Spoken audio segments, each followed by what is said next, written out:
Oh, good, you're here. I've been going over your handbook. I want to talk to you about your policy on non-distribution and non-solicitation.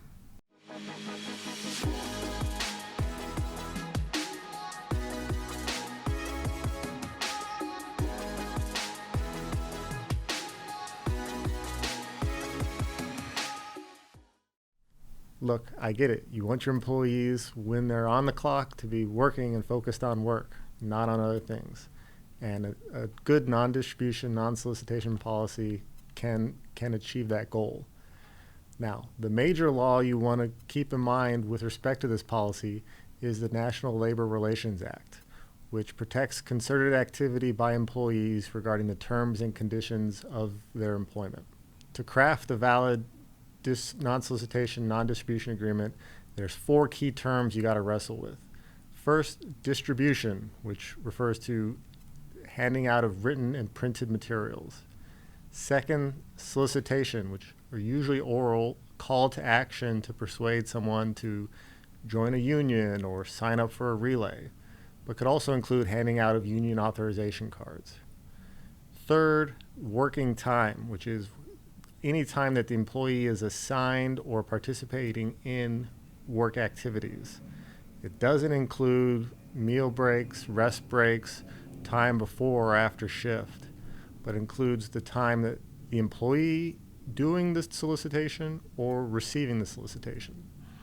And then finally, working areas are the areas on your premises where work is actually performed. Generally the sales floor or the manufacturing line. It doesn't include things like break rooms or parking lots, non-working areas. So now we got those concepts down. What can your policy say?